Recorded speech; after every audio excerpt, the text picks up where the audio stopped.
Hey guys, Mark McMahon Real Estate, talking about lumber prices today. Everybody's scared to death that this is going to be the new normal, and I will let you know if that's the case. Stay tuned. If that sounds interesting, please hit the like button, please subscribe, and sign up for notifications. Allie loves to see that. So what's going on with lumber prices? I know it's crazy, right? So if you do what I do, which is I flip houses, we don't use as much lumber as like new builders do or concrete guys do, but we do use a fair amount. And we've noticed that it's costing a lot more money. So some of the projects that are coming online right now that we spec'd out 2 or 3 months ago, you have to go through escrow and whatnot, the prices keep creeping up. We're going to go over that. I want to talk about the prices going up. I want to talk about when it's going to stop. And I want to talk about what the future holds. Are the prices going to come back down? You'll be very interested in hearing what I've got to say about that because, we'll talk about it later, okay? But for right now, let's talk about how it's affecting your business because it's affecting mine.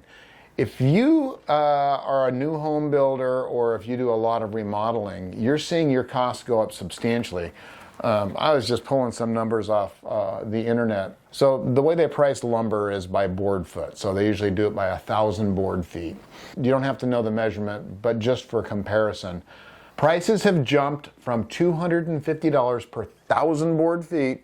Listen carefully here, guys. 1,000 board feet, $250. It is now $850.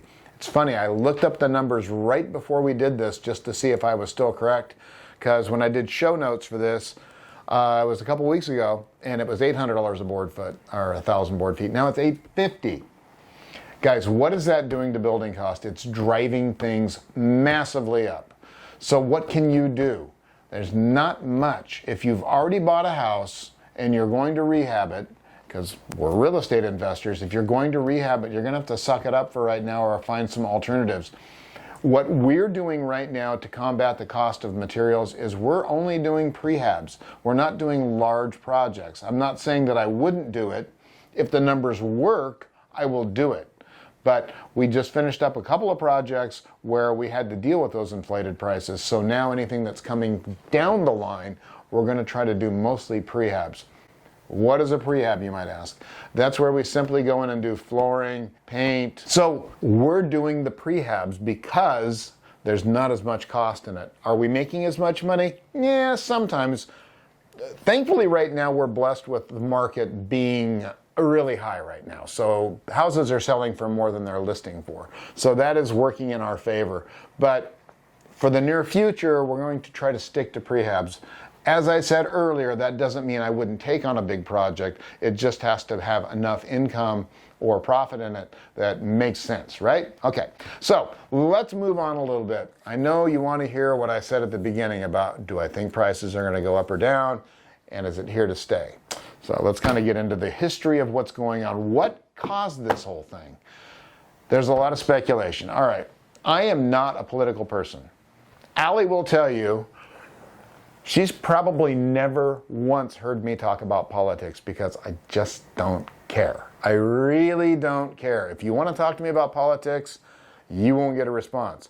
The reason being is because I need to know what's going on in the world, but at the same time, I don't need to know what's going on in politics because it's not the same thing all the time. So people are blaming Biden for the spike in lumber prices. I'm not a Biden lover. I'm not a Biden hater. Wasn't a Trump lover. Wasn't a Trump hater. I'm ambivalent. But it wasn't Biden's fault. Okay? When the pandemic started, a lot of the lumber yards shut down production. They didn't just slow down. They completely shut down. So now as they're ramping back up, prices have spiked. Everybody and their mother refinanced their house at these low interest rates. What did that do? Gave them a bunch of money to go to Home Depot and buy a crap load of lumber, okay? They bought everything. So what did that do to lumber? So we've got low inventory, we've got low production, and we've got a high demand. What does that normally do to prices? It inflates them, right? Yeah, the prices go up. If gold is scarce, prices are going up, right? That's why gold is so expensive. Everything that is scarce, if Toilet paper. How much was toilet paper, for God's sake, just a few months ago? Toilet paper went up. Everything goes up when it's scarce. So that's what's happening with lumber. What's going to happen next? Well, they're ramping up their production right now. Problem is, there's a big gap in the supply pipeline right now. There's not enough lumber to supply everything that's needed. So what do? They raised the price of lumber. So conceivably, the people that weren't real serious about doing remodeling won't do any remodeling right now. And the guys that are really serious about it will absorb the extra cost. It's not cool, but that's exactly what's happening. So what does that mean for you as a builder, if you're a builder? Well, right now I can look at my show notes here and it says the prices are up 250% in 12 months. 250%! Can you believe it? That's crazy. Again, if you forecast a year ago to build a house now, you're screwed. You're looking at $24,000 more to build the average house in the United States right now. And I don't care if you're in Delaware or California, you're going to be paying that much. In California, we might be able to absorb that a little bit better because we've got higher prices, and so it goes. But if you're in a lower priced area, it's really going to hurt. So Hurricane Harvey hit, and lumber prices spiked 30% because there was so much building going on. So much plywood prices back then during Hurricane Harvey, or just after, spiked up 30% or more, as did all lumber, because people were boarding up windows beforehand, and then of course all the roofs got torn off and all the lumber had to be replaced and the plywood and everything else. So lumber prices spiked. Demand, right? Lack of inventory. Boom. You got the perfect storm for prices to go skyrocketing. It happened then and it's happening now. What's going to solve the problem? Well, I can tell you what's going to solve the supply problem. Get the mills up and running at full capacity. That's one thing that will really, really help. I would imagine, and I'm just speculating now, and you can take it or leave it. I'm imagining a lot of these guys are sitting in their office going, you know, a year ago we sold a sheet of plywood for $10 and now it's $60. So we're producing less lumber, which means there's less cost for electricity and labor and shipping and all the other things that go along with production. And we're making 7 times as much. Should we just keep producing less so we can make this a false shortage? Will people keep buying it? Yeah, they will. I don't know if that's what's going on, or we just can't keep up with the demand because we're not going to be able to catch up for a while because we were shut down for so long. It's a little foggy. I can't get a real good answer on that. But just imagine, like I said, you're a lumber executive. What would you do?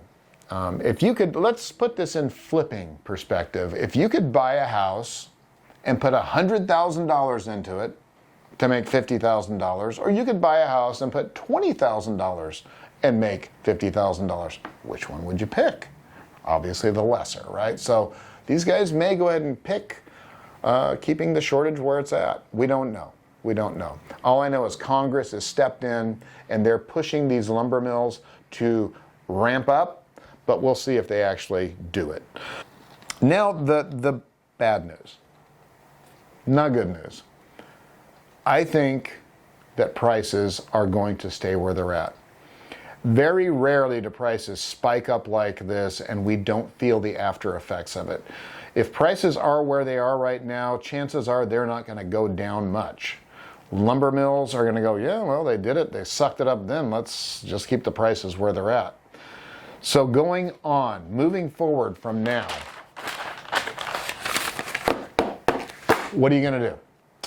You're going to have to find projects with higher margins. You're going to have to do projects and be more creative with your lumber use and your electrical wire use and insulation use and all the other materials that have gone up. Copper is just insane too. But today we're just talking about lumber. So what can you do? You can find projects that aren't as big. And that's what we're doing. Now, am I cutting my own throat by telling you that? Probably, but that's okay. I'm not worried about competition, and you shouldn't be either.